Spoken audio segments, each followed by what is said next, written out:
as we welcome our partner, our family member who has been coming and joining Echo Ties since I think it was 2019. So she and Susan Cahill at the time joined us for and provided several sessions from the national perspective with AOTA.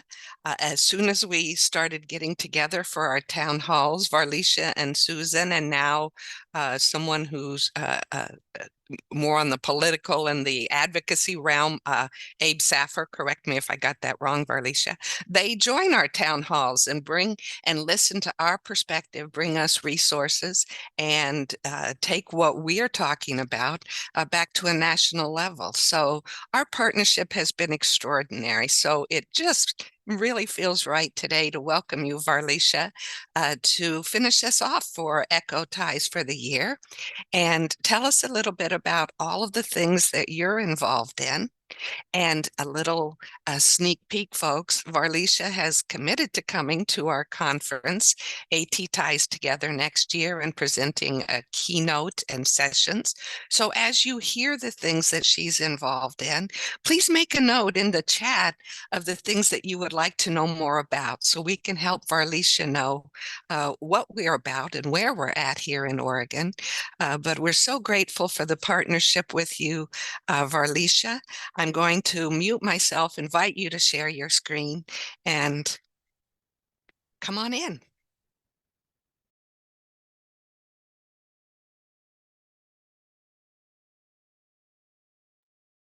Okay, can you hear me okay? Yes, alrighty.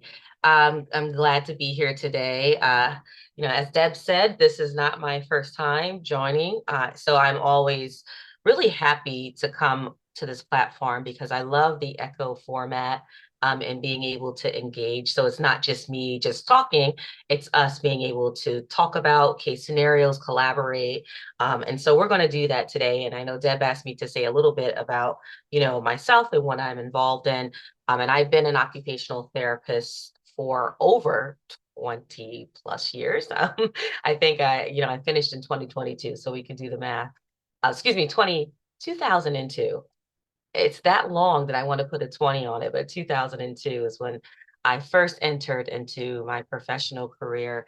And since then, I've done a lot of different things, such as owning my own practice in the community, contracting with schools. I worked in regular education, special education for close to a decade before going into academia. And before going into leadership, after my PhD work, I was a scientific programs officer. I started the first occupational therapy program in Delaware, and now I'm happy to say I'm at our national organization at AOTA. My current role there is the vice president of DEIJAB, which is a really long acronym, which really encompasses a lot of things having to do with equity, access to care, and just looking at diversity of our profession, but also just collaborating with other professions to see how we can better support our practitioners, as well as the clients that we service. So that's my little disclaimer because I talk about a lot of things.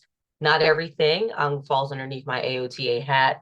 And so I have to say that my words are my own. I certainly would never want to get into trouble saying that AOTA said this or that when it's Varleisha speaking. So it's just me as a person today, and as a clinician. So you'll see later on, I'll share some links and snapshots at the end in regards to my work and my publications. I have a few different books and resources that I'll reference here. Deb, can you confirm with me what screen you're seeing? Because it's sometimes swapped because I have double screens. I'm seeing what you intend for us to see. You do? Okay. I'm seeing your slideshows. Yes. Wonderful. Okay. Thank you. Zoom has switched things around. So before, when it was like this, you would see my notes, and I really don't have any notes, but the screen is just not pretty. So It's pretty. okay, good. Well, today let's just hop in. So we have a little bit of time for me to give you this information.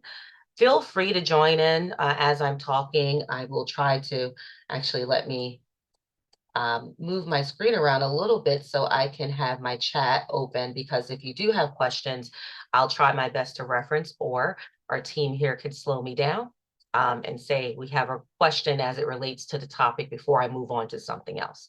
I'm really open to that.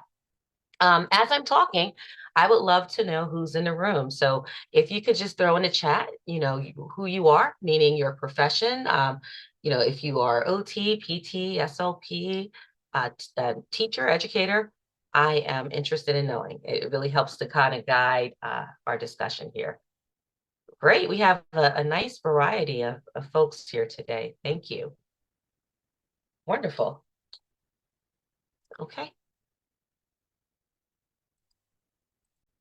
Okay, my slides didn't want to move for a second. So today, we're not going to go too deep or too heavy. I'm hoping to give you kind of a little tasting platter of some different topics. And I love the idea, Deb, of folks putting in areas that they want to expand upon as I continue to come to greet you all with workshops and presentations. Certainly would love to know, what do you want to know more of? Because we don't have time to go into everything today. So I am interested in that as well. And so we're really going to be talking about bridging trauma between our students and ourselves, because we realize that the age that we're living in now, we all are experiencing high levels of stress, and specifically acute stress, because sometimes we're just not expecting it and it comes out of nowhere. It could be life-changing as we now have emerged into this new life after quarantine and things have passed, and we're now fast forwarded. We know that things have changed and there are still lingering residual impacts. Not only that, just the complexities of life and looking at how we've done research in the last decade or so, acknowledging that stress and trauma are actually really strong indicators for our health outcomes. And so this conversation today, we are going to talk about complex trauma, but how does it impact our well-being in everyday life? For us, for our students, for the families of the students. And I'm going to introduce you or reintroduce you, if you're familiar, to my action from trauma approach. And so I will give you some background on that. Now, please note, if you see in the handouts, I do believe I gave you more than we'll be probably going into today, but it's more of, they are handouts for you to be able to utilize. And so some of them are self-explanatory snapshots from one of my books, the Trauma Treatment in Action. And so there are handouts and worksheets that I'm giving you permission to utilize if you're interested in your practice, or to get a snapshot so that you can maybe be interested in really obtaining that resource. So don't panic at the amount of slides. I always try to give a little bit more so that you can take some things home with you. And then lastly, we're going to talk about our case scenario through evidence-based approaches. And so the evidence I'm going to be presenting to you are the strategies that are in that work that you can then consider how you then use that in your practice or in your everyday classroom settings. Okay. And thank you, Chandra. I see the handouts are uploaded, so I appreciate that. I'm sorry for not getting them sooner, but I am one that I like to tweak things. I might think of something the night before and say, oh, I want to add that. And so that happened this morning. So, okay. All righty. So what is complex trauma, social trauma, cultural trauma?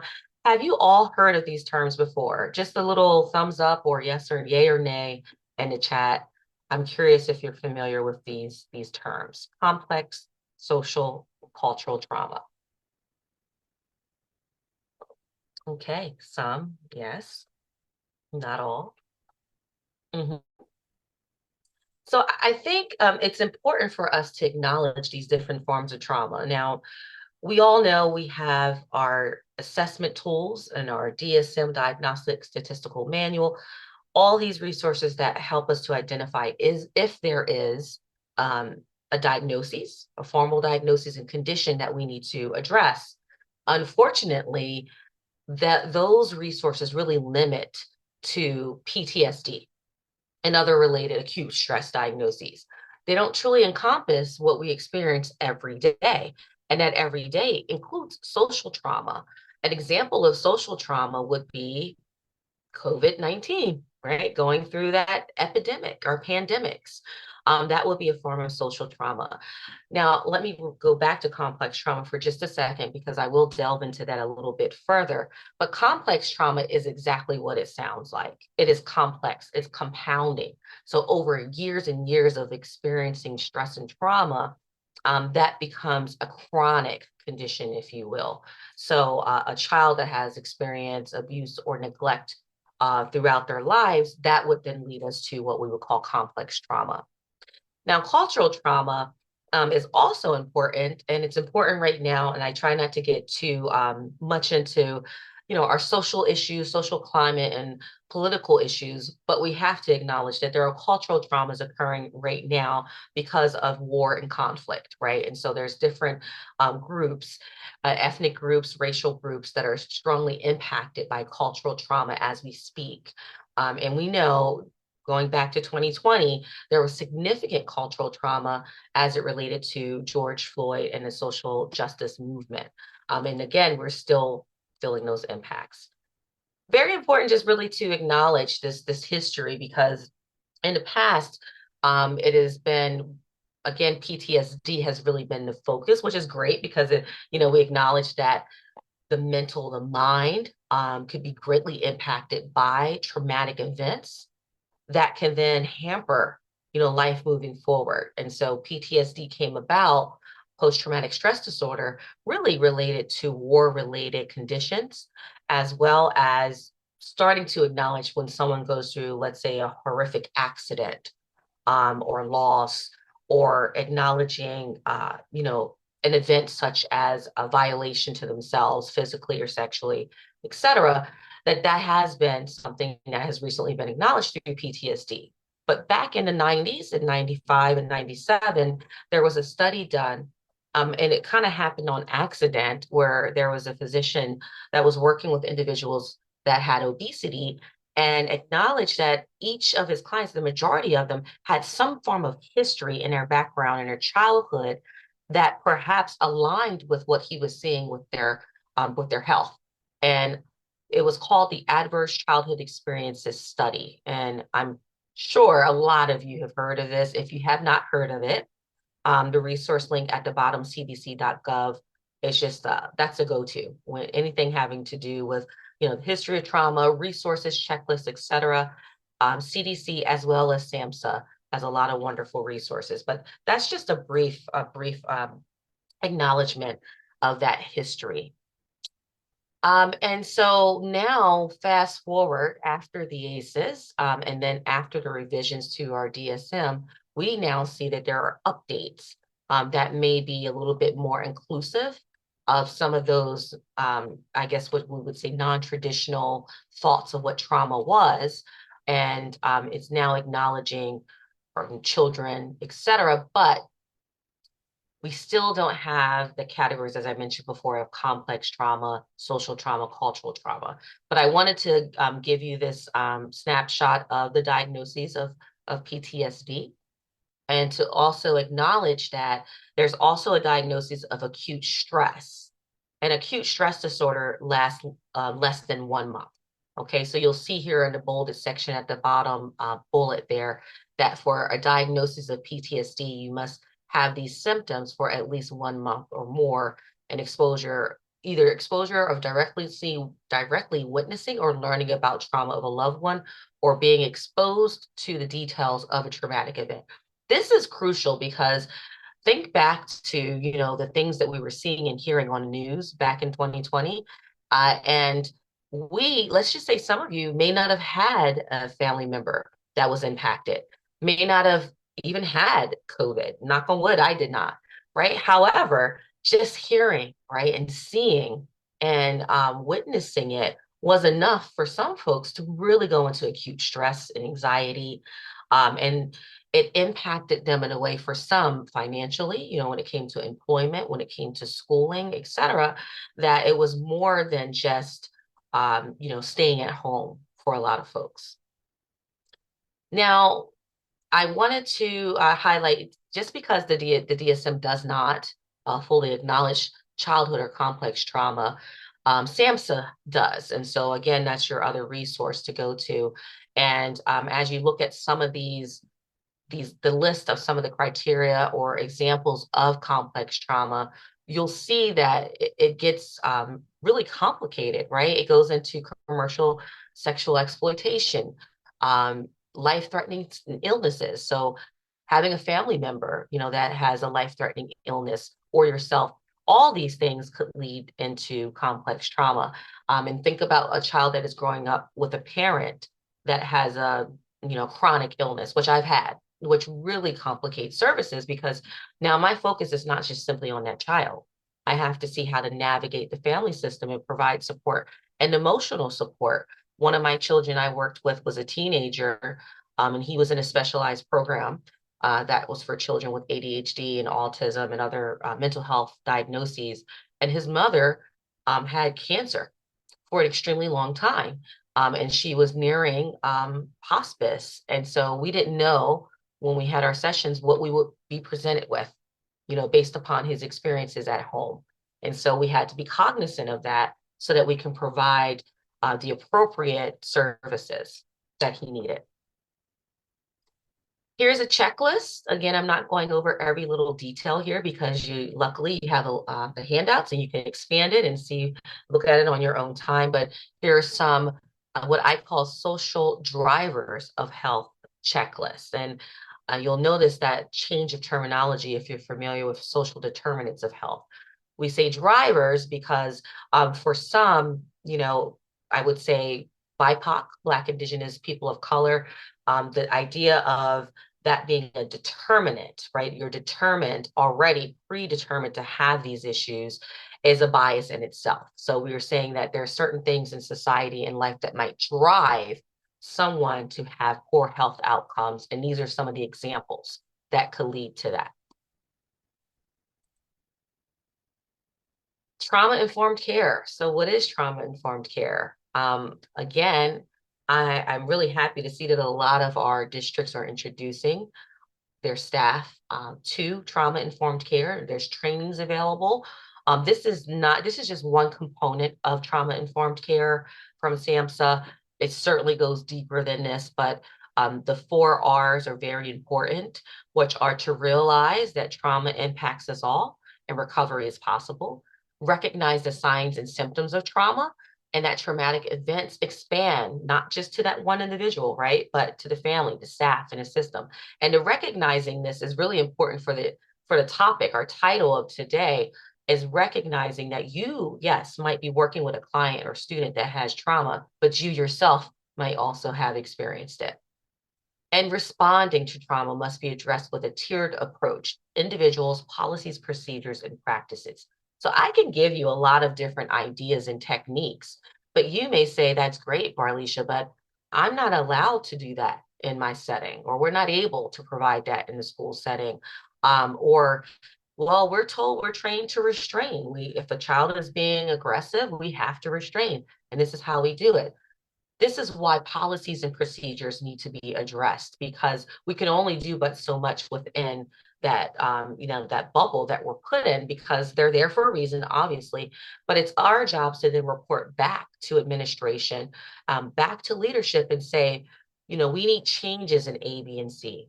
We need to change how we're doing physical restraining or having more proactive approaches. And so maybe we do need more sensory resources in this school to prevent children having these challenges.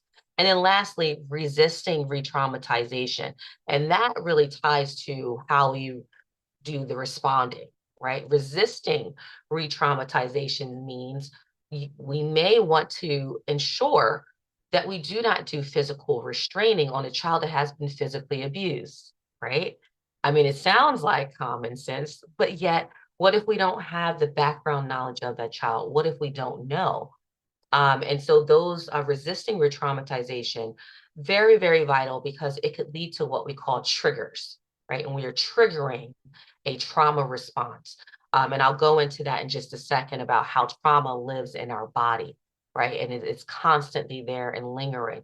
I had a child I was working with I sometimes do pro bono family advocacy, and I was working as an advocate for this family, and they directed me to the classroom. And when I arrived to the classroom, The teacher didn't know I was approaching. And I heard her very sternly, and I'm being nice when I say that, very sternly speaking to the student during his lunch break. I don't know what happened before to cause her to have that tone in her voice. I witnessed a child sitting there eating his lunch. I'm sure there was some non-preferred behavior. However, that tone of voice and the yelling was actually a trigger for this student who had experienced emotional and verbal abuse.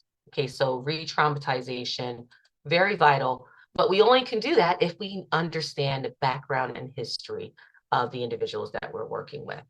And I'll give you some assessment tools and things that we can use to navigate that. Before I move on, I just wanted to ask the team, Deb and Chandra, if they can get a time check to see how much more time I should have in this section as I continue. You could probably go all the way up to, including question and answer time. We could probably go all the way up to about 10 minutes before the hour. Okay, that So works for right me. now you've got another 20 minutes or so. And then I think you're doing great. I've got lots of questions myself. Okay, good. Thank you. Thank you. All right, so here is the really the premise of our talk today. Is, again, remember, we're talking about how we address trauma for all of us. We're bridging it for all of us. We're going to move from being trauma informed to being more trauma, what I call trauma responsive care. That doesn't mean we let go of the TIC. That doesn't mean that it's bad and it doesn't work. No, that is the first phase. We have to be informed, right, of what I just mentioned. We have to recognize that trauma exists in all of us. We have to be aware that we have to, kind of rethink how we do things because we now are aware that trauma exists. So that's great. But now we realize that there are more actionable steps that have to occur. Okay. And so that's why I call my approach the action, right? Action towards healing, action from trauma approach is because we are looking at things we can physically do to address the needs of trauma. Now, before I get into some of the applications, and I apologize for that blurry image, it wasn't like that when it was smaller. Um, but you don't need to read it. I'm going to go over it and really walk you through it. And you might already be aware of this, but I want to talk about the tiered approach that trauma-informed care mentioned. That is very important. That trauma care can't just simply be one-on-one. It has to be a tiered approach. The same thing for our trauma responsive approaches. It has to be looking at organizations and systems in addition to the individual. And so we want to make sure that we're doing things that will universally address promotion of physical and mental health and well-being in the school system. So we want to look at how we can maybe change the environment, for an example. That would be a universal approach. How we could ensure that we have available resources for all the classrooms to utilize, not just for the child that has an IEP or for the special education resource rooms. The next level what we want to look at is targeted prevention. If you do look at the pyramid to the right, you can see that at the bottom, the yellow level is 1, right? So this is our multi-tiered systems approach. Level 1 is larger because it's really addressing the universal needs of that environment. You get a little smaller at level 2, and this is targeted prevention, because here you're going to identify that there might be individuals that could be predisposed to potentially having, experienced trauma. There are different cultural groups, socioeconomic status that we might want to give a little bit more focus and attention to in terms of screening, assessment, checking in, because they have the potential or at risk to be in need of intensive services, which is our tier 3, intensive individualized services. And that's where we really get into our IEP services and one-on-one care. So we did a resource, I put together a resource at AOTA that looked at, this was during COVID-19, but ways to address mental health and well-being. And so I pulled some of my bullet points from that. Again, you can always go to aota.com, .org, and you can find our school and mental health toolkit. And you may also find our COVID school toolkit that, even though we're not during quarantine, there's still a lot of great resources, such as some of the content that I'm pulling out for you right here. And so district and school-wide initiatives that we can do to address well-being, mental health well-being, is looking at behavioral management policies and procedures to limit distress, traumatization, and re-traumatization, as I mentioned before. We can incorporate training on programs to meet the needs of at various grade levels, such as what you're doing today, right? These are great opportunities to have training so that we are aware of different approaches and resources. We can also allow opportunities for our staff to address their personal concerns and for daily debriefing for peer support. And so we provide all these different lunchtime chats for our students, these check-ins for our students, but why not have debriefing and peer support for those providing the care, providing the education and the services? Because it is stressful, even if you do not have necessarily, a child in your, or diagnosis yourself, I should say. Maybe you don't really have acute stress or trauma. Having a child in your classroom that might be disruptive and challenging could be traumatic in itself, right? And so having that peer support is very, very important. Okay, I'm just looking at the chat for a second.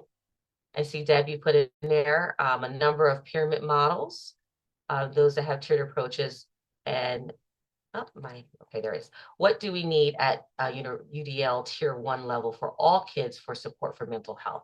Great. So at that first level, we'll get into that a little bit more too, but for all children, I think if I'm answering your question right, Deb, one of the areas as an occupational therapist that I start in is looking at the contextual design. And so that we know that the lighting can impact a lot of us because it could be too over arousal when you're experiencing artificial light. We oftentimes don't have enough movement breaks.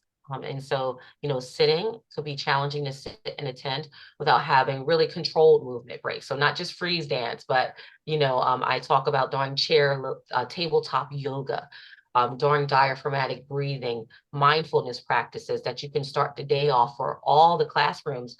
You can, over the announcements, do a mindful breathing exercise or activity just to start the day. So there are different things you can plug in terms of how you design the environment and the activities that are incorporated throughout the curriculum that could support all the students. I love that, and I love that answer. And I think this is something that I would like to know more about down the line. On my other hat, we talk about making sure that everything is accessible for kids, Yeah. and so as one of the tablecloths that we lay out there. But this sounds like another one. So Yeah. thank you. You're welcome. And accessibility is very important, and to make sure that it is, as much as we can do universal design for accessibility, amazing, because we're talking about inclusivity, and I actually have a slide or two on inclusivity. We discussed that, sorry, but do we actually do it in a way that's not highlighting someone's challenges or deficits? Having countertops and things that could be adjustable or that, all the children can have access to. One example I give is for myself, and I'm hoping this starts to be more of a norm. I have celiac disease, and so there's certain things I cannot eat. And usually if I go to an event or workshop, it's, well, we have salad here for you, but it has croutons on it, and now I can't eat it. Or we have a special meal, and the meal has my name on it, right, and labeled so everyone can see that Varleisha has this gluten-free diet. Whereas last week I went to an event for work, and they had a wonderful spread that had veggies and a salad bar, and different forms of protein. That is a universally designed meal, in my opinion, right? So you're not highlighting. I don't have to fully disclose to everyone my challenges. It's already accessible to me, right? And so that's meals, but that does intersect with a lot of our children too that also have those dietary restrictions. Or you might have a staff member that has dietary restrictions secondary to their religion. And are we being really acknowledging that universal piece of it? We also want to make sure that we provide parent training opportunities and support, because we can do all the work we want and address mental health and well-being. They still have to go home to that setting, right? So the conversations that we're having today, take some of this information, make handouts, have brief video recordings that you can share via email, whatever it is, family members coming in for sessions with the PTA, so that you can give some of this information to them so they too can address the needs, their needs and their students' needs. And so the be aware and acknowledging the risk factors really kind of ties back into trauma-informed care. We've already discussed that. And we also want to prevent dysfunction by developing evidence-based approaches to target and manage symptoms that relate to special services, which we'll talk about in a bit. I'll give you some of those evidence-based approaches. We want to make sure that we're promoting positive mental health through a team-based approach. One of the team-based approaches I really like is the check-in and check-out. So if you're not familiar, you can Google that, but checking in and checking out. And I say it's a team-based approach because it is the student that's part of the team, and there's various staff members that the student will have to check in with periodically throughout the day, or vice versa, to make sure that they're on track. So there's a constant individual and even peer check-ins with other students that they are checking in to be sure everything is going well. Do you have anything you need? And how, allowing that child for self-reflection as well about their performance. We also want to make sure that we create safe spaces to discuss and address emotional needs with teachers and staff. And so you'll see one of the handouts or snapshots I have towards the end of the slides that talks about sanctuary spaces. Okay, so we really need to make sure we have sanctuary spaces where that means that we can openly discuss these concerns. And of course, our movement breaks, our sensory and mindful activities, and peer buddy systems. So services for those displaying mental health and or behavioral challenges. Again, so this would be when we get to that level 3, right? At that level 3, we want to make sure that we are going back to IEPs, 504 plans. We know we do our reassessments and things, really pulling in the family too, and finding ways to gather more information about what's going on at home or what's happened in the past, so we can better understand if there were some trauma events that have occurred. Every moment counts. One of our colleagues, that's an occupational therapist, developed this program, and you actually have a link. If you hover over that text, you should be able to go to her page to get more information. And then we want to make sure that we have collaborative plans, as I've already mentioned, and identifying resources. And again, the text that is underlined, if you can't, you should be able to click on it. If you can't, just let me know. But those are resources that you can delve into a little bit deeper. Again, I can't stress enough that inclusion, when we say inclusion, this means that we are really looking at all students having the right to engage, learn, and socialize and grow with their peers. Okay, so this is not having to fully disclose, disability or challenges, but we identify ways to incorporate and include them within that setting. These are just some things specifically to my role as an OT that we would be looking at when it comes to inclusion. And certainly we could be a resource, as many of you are, and other professions, a resource to make sure that we are being actually inclusive, because being inclusive will also decrease stress for the students and for the staff, and allow you to better incorporate some of the activities that I have shared in the handouts. I often will hear from staff and teachers that they think some of the strategies are great, but they just don't know how they would do it with the student, because they have 29 other students, for an example. How am I going to stop what I'm doing to make sure that this child has a sensory diet? So a lot of the strategies that I'm incorporating should be class-wide, that everyone can do them. Everyone will benefit from them, but certain students require it. And we need to look at how we incorporate that in our day-to-day. So this is a time analysis from your activities of daily living. How do you manage your time? Where is the majority of your time spent? I encourage you all to do this really kind of brief, easy activity. You can look up time analysis online. American Journal of Occupational Therapy also has some articles on it. But very simply, you can even just kind of do it with percentages. If you want to do, make these into quarter percentages for each pie slice. and be honest with yourself of where you spend most of your time each day in a 24-hour period. This will help you to see where you might want to shift some things. When it comes to stress, there's something we call allostatic load. And allostatic load really means that, as your stress increasing, there's a physical impact on your health. Which I have a family member now that just went through a lot of different, yes, is the basic, right? That's gone through a lot of different challenges, good things though, I would say, I shouldn't say challenges, but life stressors, wedding, birthday, all these events kind of happened in 1 month. And I said, you really should slow down or delegate a little bit better. We can help you. No, I got it. I can do it myself. I'd rather do it myself. I know it's going to be done the right way. And sure enough, few days later, after that conversation, we're running to the emergency room. I got a upper respiratory infection. And it's not one of those I told you so moments, I promise you. But it's just more of those moments of reflecting of, hey, we really need to shift some of these things. Where can we make adjustments? So this is for you all. Hopefully you take a moment to do it. Doesn't take long. Just a little self-talk of seeing how you are managing your time in your day. Now, why is it? Why is it that stress and trauma can impact our physical health, our well-being? Well, our nervous system is really wired to take in everything going on in our environment. However, it's also wired to limit the amount of information coming in. Unfortunately, when you go through stress, what happens is you go into what we call fight flight, right? And our fight flight system really is there for a protective mechanism. If there is a threat, we will be able to run away. We'll be able to see it better. We'll be able to hear what's coming our way. We have increased blood flow to our muscles, to our lungs, and our heart. Our pupils will dilate. Our ears become more acute. And that's wonderful if you need to save yourself.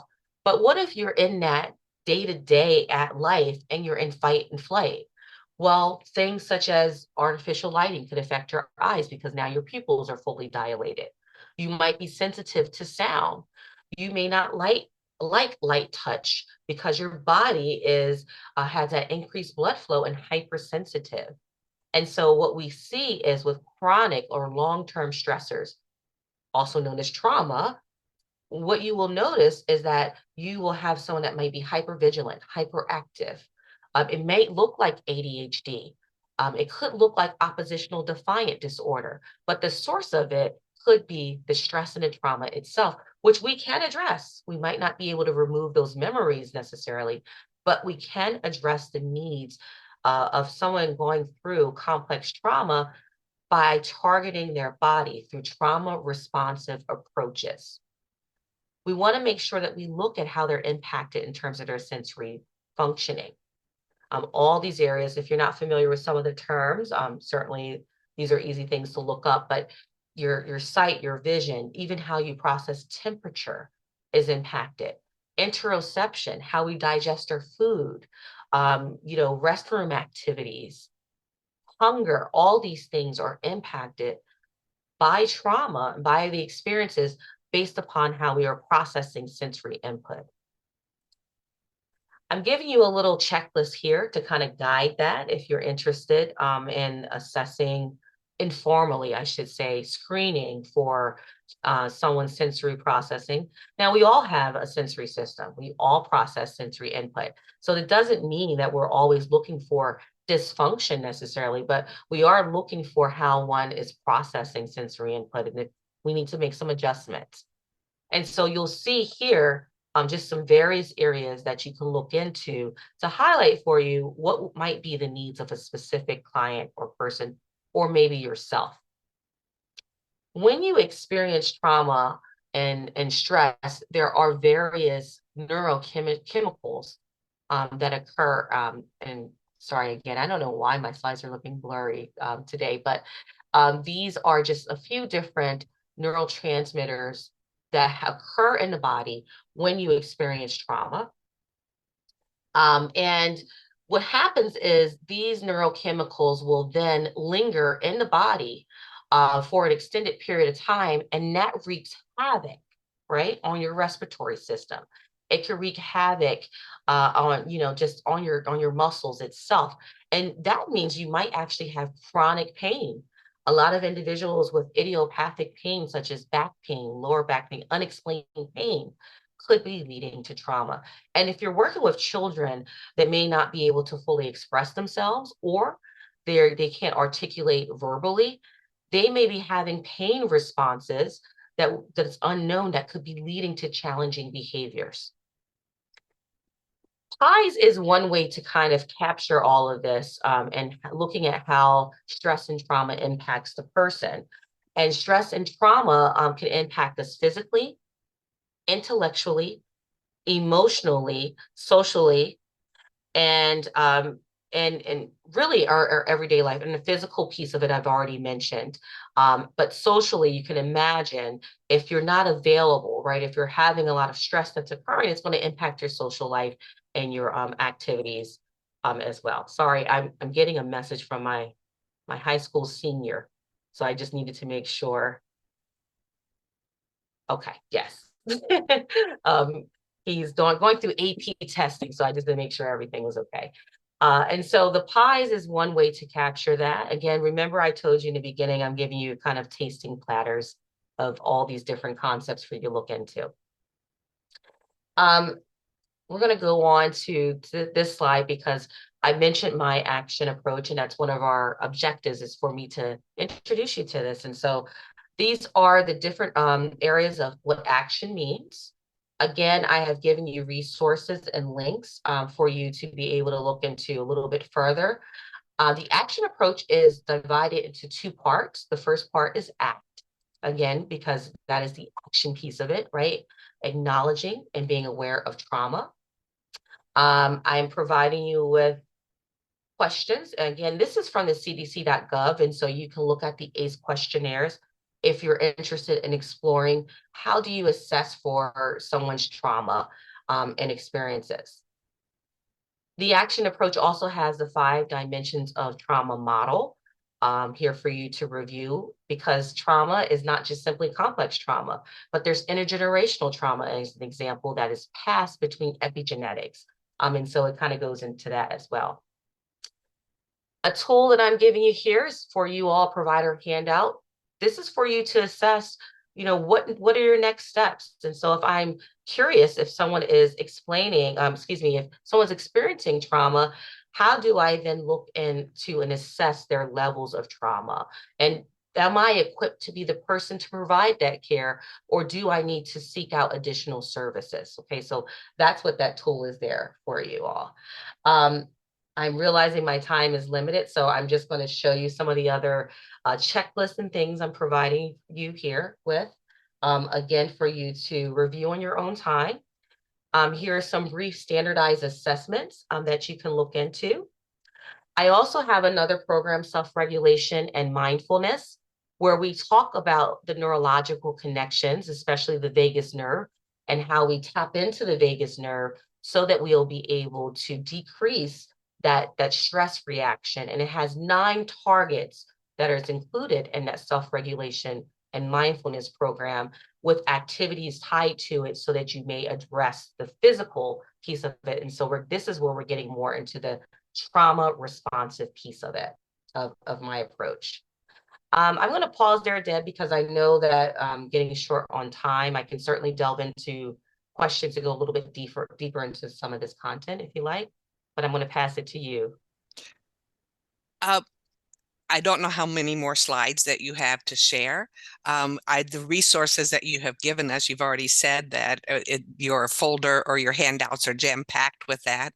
The one question that I see that you have kind of touched on, but it could be you can answer it now, or we need to expound on it in the future. Rachel said she'd like to know more about working in communities with high levels of trauma and significant socioeconomic stressors. They have chronic staffing and funding challenges. So there's trauma for the kids and for the staff. So are there any big picture tips on when you're in the middle of it? Yeah, and that is certainly it is certainly a concern I hear often without having the resources or the staff. And I think one of the things that we could do a better job of is connecting with community organizations as partners to help us kind of delve more into that, almost that social work aspect of what we do, because that is key. You know, if we're looking at family-centered care, we have to make sure that we're really pulling in the entire family. And sometimes in a school setting, we just don't have those resources to do that. Some schools are lucky enough to have the health centers, to have that community connection. But I think that is where we can kind of really address some of those gaps in services. However, I do have to advocate for us speaking up, making sure that we are really targeting conversations with administration and leadership. I can't tell you how many times I've had conversations with district leaders that would say, we don't have a need for more therapists. You know, there isn't a shortage in, you know, service providers in the schools. But if you were to go into the classroom setting and ask the paraprofessionals or our PTOT and SLPs, they'll say, I am booked. I'm going between 3 schools or more. I see X amount of students in a day. And so they're very stretched. And so there is a miscommunication, I think, between leadership sometimes and those who are actually providing the care. And Varleisha, you've been part of our town hall discussions and just most recently talking about funding and shortages and all of these things coming together. Yeah. And so a part of that too is the misunderstood role of the therapist and how much people actually do. So House Bill 2618 we've had here kind of shines a light on that, but we're still in the middle of what are we going to do with it? Mm-hmm. So Yeah. um, Melanie says we're lucky to have mental health specialists. Can't do much for our students with cognitive, well, yes. So if you have additional questions, additional areas you would like to, for Varleisha to expound on in the future, please feel free to type those in the chat. We're going to move on to a little application towards a student that always helps us deepen our understanding. And there will be additional time if I stop talking for you all to ask more questions at the end. Yes, Rachel, funding cuts. Something on everybody's mind right now. Okay. Would you like me to start then? You go right ahead. Tell us Okay. about a student. Yes, I'm gonna first I wanted to make sure I shared 1 second that last slide because I know I'm often asked how folks can find me, so I want to just make sure that I give you all that piece of it too. Um, One of the things that I do, I think I mentioned, is family advocacy. And one of the cases that I'm going to share, and actually, I'm going to actually share a case from our pro bono clinic that we had a few years back. And this case really correlates to a child that came from an adoption, I'll say that, and really had a lot of, the parents came because they had a lot of concerns and he wasn't receiving services in the schools, which was very eye-opening to me, meeting this child and really being able to see within minutes, you know, some of the challenges and concerns and being surprised that he didn't have an IEP. And so I'm going to show you some videos in just a second. So I'm going to stop this share because I just wanted to be able to give you that image and my resources and my contact information. Okay. So in our action from trauma approach, we do things such as guided meditation. We'll do what we call body mapping. Even with our children, we have our self-regulation mindfulness man. I call him Sam. So we take Sam and we have them kind of color and identify where they might be feeling, you know, stress. Where do they feel their emotions? And it's really leading to conversation with them so that we can provide appropriate intervention strategies. And so we do a lot of things that have to do with the body. We do aromatherapy, all these things that we'll be tapping into the senses.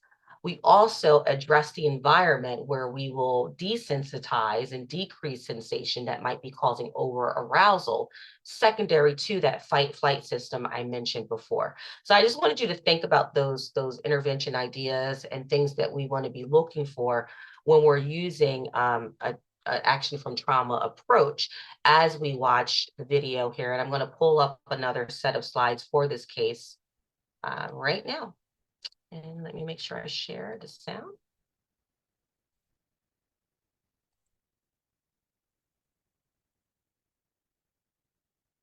Okay. All right, so we're going to first look at it. I'll have some questions for you, and then just be prepared to share. That's part of the reason why we have a case scenario, right? And so we're going to talk about a 9-year-old who has a history of trauma. When we talk about trauma, we didn't have a conversation about it today, but understand it doesn't just occur, after birth. It actually occurs in utero. Could be a mother that went under lethal and had a lot of stress or abuse, unfortunately, or substance abuse could occur in utero. The family is very supportive, very loving, caring family. Challenges at school, as I said, never received any services. And this was the first experience in, a therapeutic setting. And so this is going to be the child that is going to the trampoline that we're going to see. Okay. All right. Okay, if we put your sign right here. Oh, great. So that we can sign our name. Simon You want to says have it first. with you? Okay, go. Simon Just sit says it down on the first. floor next to you. Thank Simon you. says first. Zachary. Right here. No, it's gonna sit on Right here. like a Thank you. cut. Zachary, come on, bud. If you want the putty, you have to still listen, okay? Mommy. Ready? Let me up, mommy. Okay, Zachary, do me a favor, buddy. Let's first do this and then you can have that back, okay? Okay, and then look, I have it right here for when we're, I have it right here, when we're ready. All right, Zachary, we're gonna wait for you to stand, bud. If not, we'll keep going. Okay, so our little guy here is having a lot of trouble being in a group setting. And of course, there might be some overstimulation for him, but the reason why the lights are out is because we quickly recognize that it was hot. It was really over arousing for a lot of the children there. And we opened up the window to bring in a little natural light and some other things around the room. He obviously was probably wanting some attention, right? So there is some attachment concerns there. But he also, if you notice, he was doing something with his body, right? Slamming his body on the floor. He was, trying to get to the trampoline and had something in his hands the entire time. So I want you to take a moment. I'm going to show you some more of the case, but I do want you to take a moment and think about how he would present in a classroom setting. Okay, what do you expect from him? Just think, what could be the most challenging thing? Because we don't have a crystal ball, right? But what do you think could be a challenge for this little guy in his classroom setting? And again, around 9 years of age or so, and so. Staying at the desk, of course, could be a big issue, right? We're having trouble standing in the middle of the room to participate. So being in his desk could be a concern. Anything else? Speaking out of turn, absolutely. Socially, what do we think? Right, sitting and attending. Do we think that, playing ball and taking turns will go easy for him? Probably not. Trouble making friends and relating to his peers. Very good. Thank you all.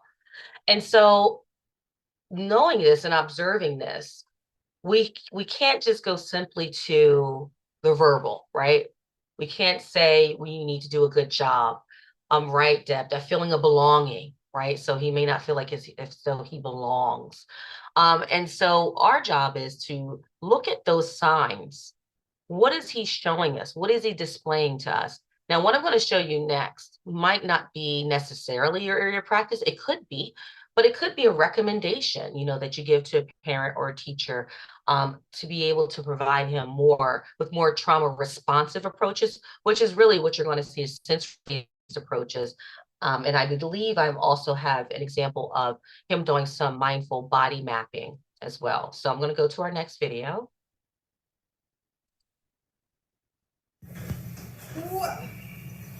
Okay. Let me Good. know You want if this it's on your too lap? hard or if you want me to push harder. Harder. Harder. Your timer started, okay? So you like a lot of pressure, huh? You can tell me if you want me to do anything. Like you like spins, right, Logan? Yeah. All right. Here we go. You want more? Yeah. Oh, okay. Okay. You like a lot of pressure.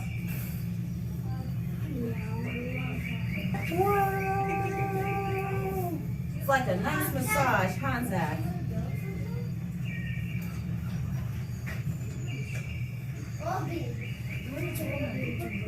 Okay, you ready? Okay, let's go. Yeah, can you get more? So we have to check our time. More. Okay, put your legs around. I think we can do that. First, tell me a little bit about this, okay? So remember, I was asking you.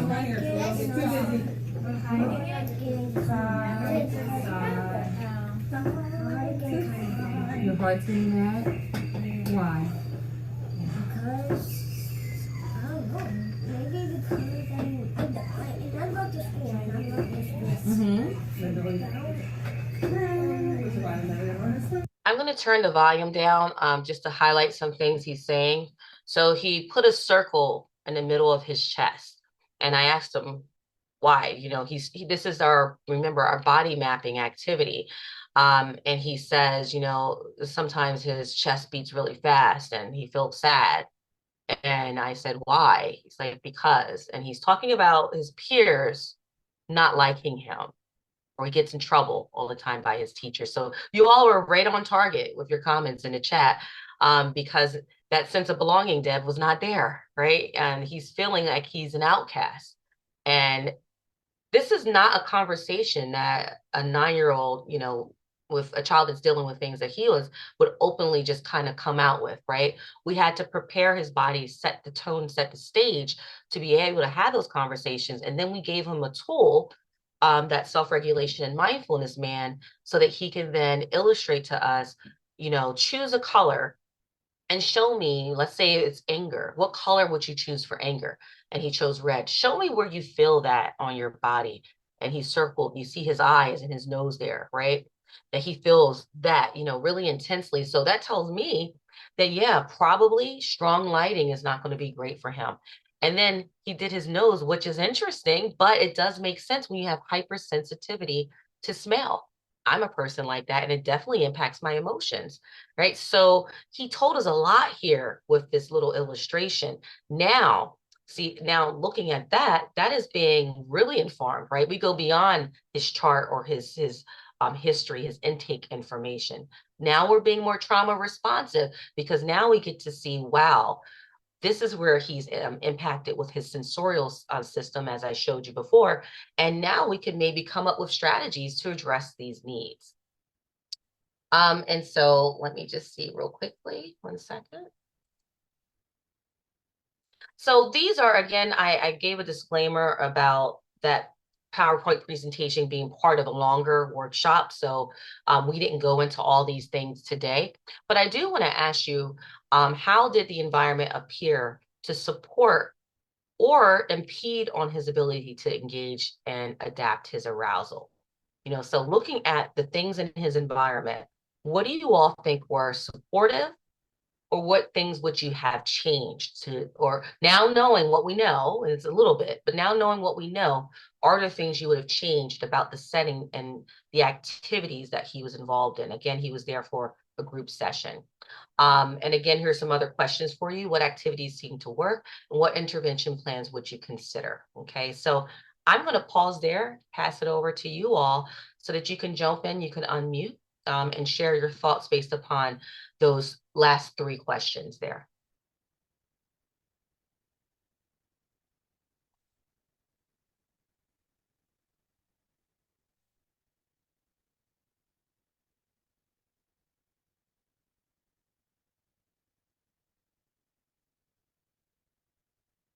Quiet bunch today. What do we think? I think you're going to start seeing a little waterfall here, people processing. Yeah. Okay, let me take a look at what's in the chat. Oh, Deb, educational trauma. Wow. Comes from educational experiences that beat self-esteem. Wow. That's sad, but actually I'm glad that we're acknowledging that. Kirsten says deep pressure seems very powerful for him. Right. So it does. And now we have to think, well, this is in a clinical setting, right? How can we replicate deep pressure for him within the classroom setting and then go from there? The one-on-one interaction seemed to be most useful. Yeah, when he was in that group setting, he was really struggling, right, to be able to participate. But one-on-one, definitely more improvement. Heavy work and input seems to really be grounding. More clear expectations with environmental cues such as visuals. Yeah, so if he is, his visual system is pretty heightened, right? Then our verbals might not be enough for him. He actually might need visual cues and aids. And I'm glad you're saying that, Crystal, because oftentimes we think about those resources for children that might have, verbal communication diagnoses or conditions. This child speaks very well, right? He appears to hear and communicate very well, but that might not be the case when trauma is kicking in and his fight-flight system is in. We might have to use more visuals. Too much talking from staff, too much hands-on touch by staff. Okay, that might be triggering for him. A quiet environment, that could be a better start for him. Question to you all, how do we do that in the schools, right? So if he starts well with a quiet environment, we're going to limit the amount of noise and things. Put in the chat, what are your thoughts? How could we start his day in a school setting to really set the tone for him? Right, didn't respond well to group. He feels so insecure with his peers, right? How can we increase his comfort level? Yeah, and I think he definitely should have better structure, right? He needs protocols and routines really mapped out. And I think having pictures of him, right? And so the expectations of him would be pictures of him doing those tasks to outline his schedule throughout the day. And I love that, Crystal, a sensory walk to transition and social stories. Yes, Kathy. Thank you for that. Yeah. And something else, whenever you have group scenarios and routines, helping the kids be part of the routine. So maybe there's a role where where somebody each day does something, like they're the reminder for the vocabulary or something. So then when those routines become part of it, then this student is going to be able to somehow be part of that and be empowered more on a team level, maybe. Yes, I agree with that. Absolutely. Yeah, and I also think, going back to some of the comments in the chat with Crystal, I think, wouldn't we all benefit from the sensory walks? I mean, wouldn't that be great if it could be, you don't have to just take the little guy out. It could be everyone, going on, or small groups even, on a nice sensory walk. I think having our teachers on their breaks go out with other teachers, right, and other staff walking on sensory breaks could actually help them as well, because I think that educational trauma probably could be for the student or for the staff, from some of the things that I've seen. And I've seen staff actually get physically injured. That could be very traumatic for them as well in certain settings. I love Kathy's comment about social stories, because when we think of where this child is and they're doing all they know, all I know is how to run. And if I'm not being fed with information, and I don't mean feed, I mean, that sounds kind of Right. enabling. If I'm not putting new ideas and thought processes into my brain of how to deal with that, when I'm not in that flight mode, social stories can really help the person, include them in that conversation. So they do have something else in their memory bank, I think. Absolutely. Absolutely. I have in self-regulation and mindfulness, I also did SAM stories. And SAM stories kind of they tell different scenarios about a child that was having some challenges, some concerns, and then how they were able to navigate that, some suggestions. And so they're really kind of cute elementary student story. It was, all of us could actually read them and get something from it. But those are kind of pre-mapped out SAM stories.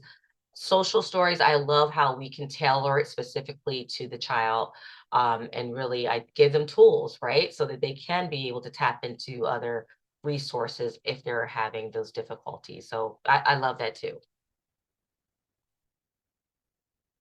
Oh, I like this too. Breakfast at the beginning of the day may be regulating, although he may need to have it separately from his peers.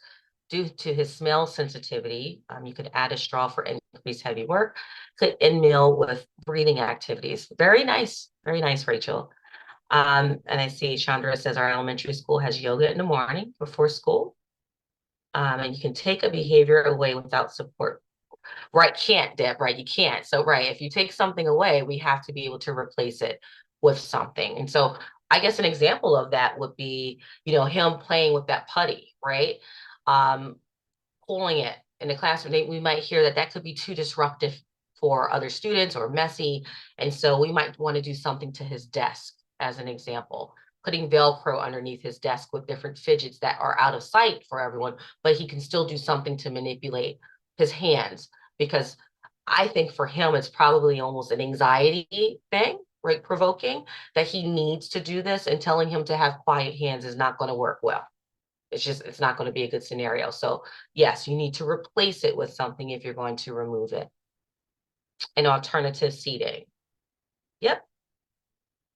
Yes, I agree, Deb. All a bunch of rock stars. I agree with that comment.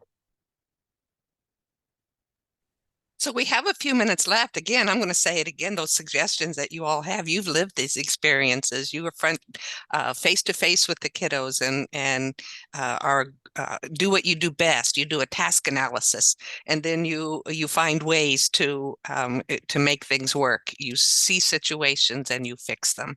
It's what you do, and it gets to be hard on you. And so making sure that we're balancing life for our kids, giving them opportunities to shine. It's the same for ourselves, as hard as it is. You get so used to, and your identity tied up with your job. Make sure that you're finding ways to break from that. Throughout COVID, I heard people say, oh, I just know this kid is having a hard time now because he had hard time in the classroom. And I think that person probably carried that for the whole year or more. And so what that does to us, it's easy for us to say to each other, please find a way, but making that happen for ourselves sometimes is a challenge. So teaching others to accept that everyone has different needs for fidgets. Yeah, so often we say, okay, this is a problem, we're going to ban it from the classroom, without saying that, well, do we have to ban it, or do we help our kids to learn how to work with it in an acceptable way? What we're trying to do is help our kids to be working and maneuvering in acceptable ways when they leave us. We're preparing to help them leave the nest, so we need to be practicing what we preach. Any more questions? Varleisha is still here for a couple of minutes, and Varleisha, if you would like to tie it all back together, that's great too. Sure. What I'll do is, let me just I'm going to go back to the slides just to I'll share some of the things you have in your packet, just so you have a better idea. There's some things that I would encourage you all to do for yourself today, if you have time. So I'm going to zoom through. I want to talk a little bit about breath work, and just also to give a disclaimer, because I've given you some activities in your handouts that has to do with this.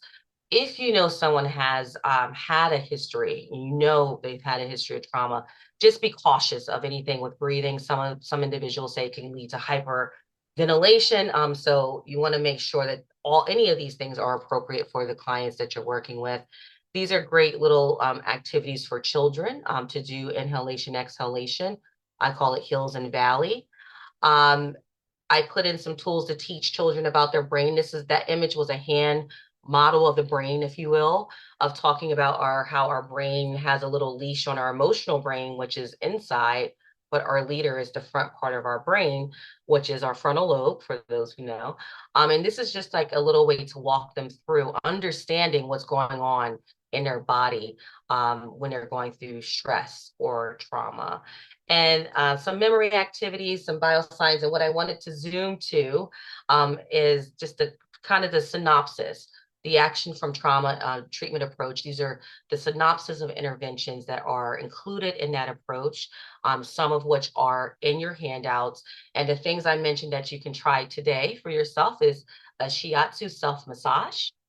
And you can also try to use some aromatherapy to address your moods and your personal needs, and consider other smells outside of lavender when you're using aromatherapy. So I just wanted to leave you all with that and to get a better idea of some of the things I mentioned that are in your package that I'm giving you.